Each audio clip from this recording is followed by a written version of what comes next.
Hey everyone, welcome to another top 10 list.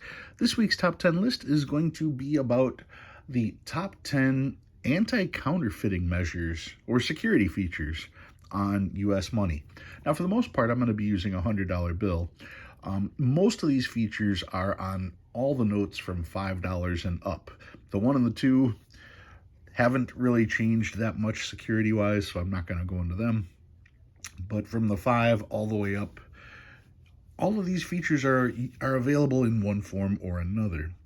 So I'll be using a $100 bill for this little demonstration, at least as much as I can. All right, so let's get started. Here is a $100 bill, exactly like what you would find in your pocket. So number 10 is the paper itself.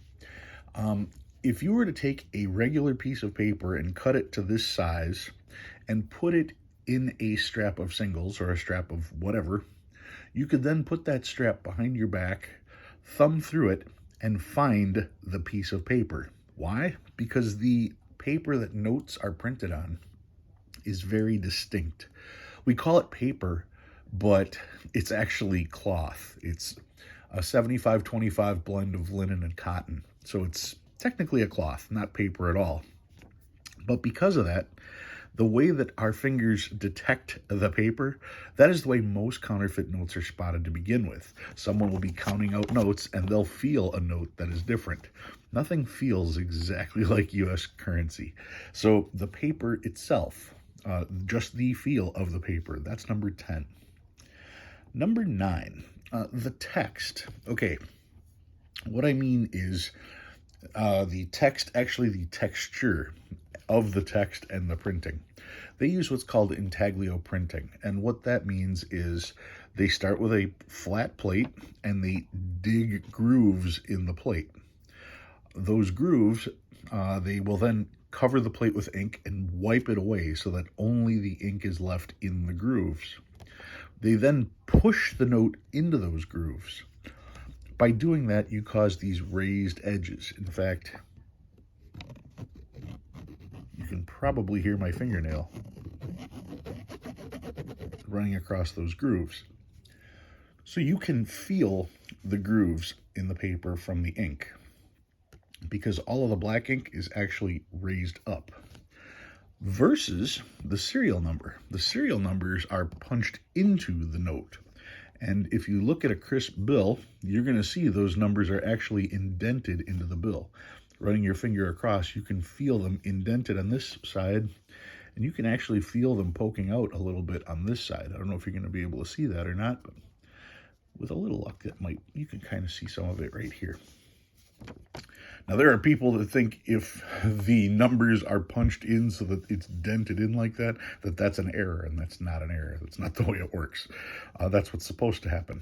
So the texture of the note, you can actually feel the raised images, and you can feel the portion of the note that's indented. So that is another security feature. If you were to just put this on a printer, it would all be flat. Number 8, we have the district letter. Okay. This one is F6. F is Atlanta. F is the 6th district.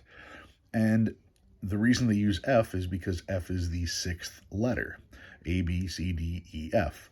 So right here, all of these are going to correspond. Whatever the letter is going to correspond to the number. A is 1, B is 2, and so on down the line. Now, part of the serial number is going to be from that particular reserve. You can see here the second letter is an F, indicating this is from that particular reserve. Now, even on $1 bills, you can see this one here is from San Francisco. It's an L, so that serial number is going to start with L, and you've got the 12s in this position. If you have anything other than 12, when you have an L, there's something seriously wrong with that note. But on these, you don't have, here you've got 6s, but you don't have the 6s all over. You simply have the F as part of the serial number here, the F as part of the serial number here, and F6 for the district. So the district letter, that's number 8. Number 7, we're going to go with the series code. The series code is what the first letter is.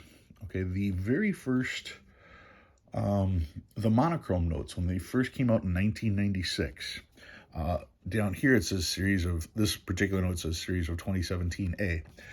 But on the 1996 notes, that was the first year for the larger head. Those weren't blue, by the way. Those were the monochrome, the ones that didn't have multiple colors.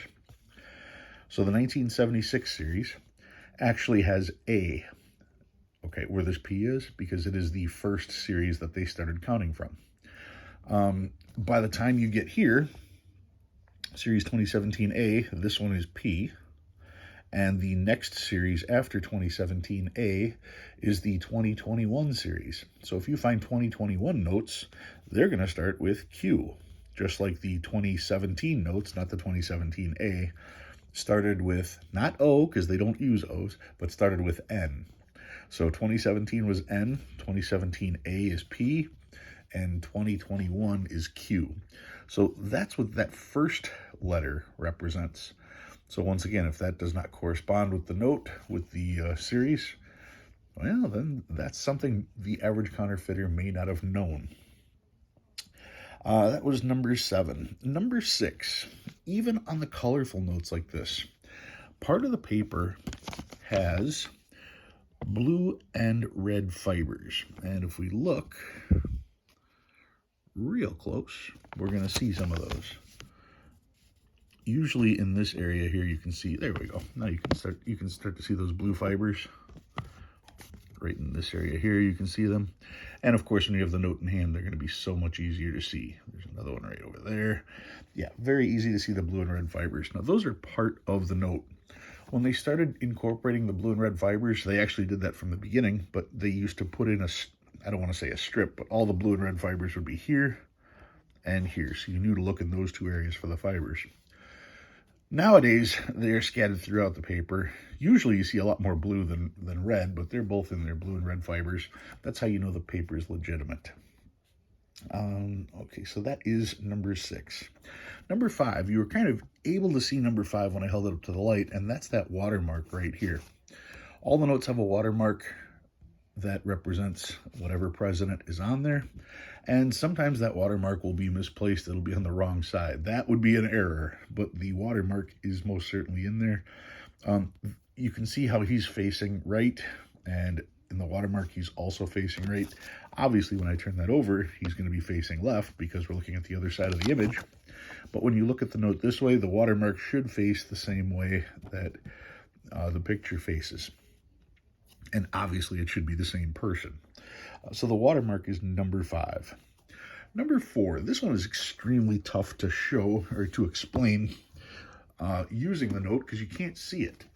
This has to do with magnetic ink. And the best way to show you is to show you when they fail to put the magnetic inking on there. Certain sections of the note, they use what's called magnetic ink. And when you run the notes through a bill counter, not only will the bill counter scan the note to make sure it's the right denomination, but there are magnets in there so that they can detect whether or not there is magnetic ink. So that is one of the more common ways that a bank will discover counterfeit notes. If you put a bunch of notes into a bill counter and count them, the scanner is looking for the magnetic ink. These notes here, the magnetic ink either didn't stick or there was some type of problem. That's the full pattern right there. That's kind of interesting. So yeah, they do use magnetic ink. Trying to describe that or trying to show what that looks like is difficult. It's much easier to show when it's not there. But most certainly a security feature that most banks are going to use. That is number 4. Number 3, we are going with the micro printing. Let's see if I can find some of this stuff here just to give you an idea. I don't know if we're going to be able to scan in here, but see these little ridges here? Hold it still. I can't get too much further in there. Doesn't look like anything, does it? See the line that runs on the bottom? Just a line, right? What about the collar? Nothing special there, is there? Well, let's take a closer look. This is Fancy Serial Numbers, a beginner's guide. It's got some great images in it. So let's see if we can't find these here. Here's the $100 bill. And when we start talking about the micro prints, let's see if I can find them. Here we go. Remember those on the edge, those little dots? If you look real close, it actually says 100 in there. Remember the line on the bottom of the page? Actually says USA across the bottom. And there is the collar that says United States of America. You can take a magnifying glass to your own notes and see that as well. There's micro printing all over the note. So if you get bored one day, go ahead and take a peek at that, because every single one of those is going to have those, and obviously those are done way too small for your normal printer to be able to do it. You can see right along here is more micro printing. Here you can almost make out the words. But yeah, if you were to zoom in there with a high power enough, I wonder if I can do it this way. I'm not even going to mess with it. You guys can check it out on your own, but yeah, the micro print is there. All right. Number 2 on the list has to do with UV lighting. And something tells me it's not going to work this way because my lights are too bright. But I tried it out from behind, and there is a UV strip right there in the note. And you can see it says 100 USA alternating back and forth. And this one is pink, if I remember. Now, on modern bills, there's a UV strip, and I want to say the position and the color changes in each denomination. So you want to make sure that that strip is there. I remember when these strips first came out. You can find some of these strips in the 1995 series, which was still the small head series. And I remember actually making a little tear at the top and grabbing that strip and pulling it out. I remember doing that as a kid. Anyway, as a kid, I was probably 20, 25, maybe even. Anyway, that is the UV strip there. And while we're talking about strips, there's, of course, the plastic strip that runs through the paper. And when I say runs through the paper, you can literally take a paper clip and put it behind this little piece of paper that's there. See the piece that says July? That's a strip of paper that you can actually put stuff behind. I'm not going to mess with it now. You can do the same thing right here. But this strip is embedded in the paper. And it's embedded in such a way that it doesn't even come through the back. So those are the UV strips, and of course the hologram strip, which you can see the hologram as I go like this.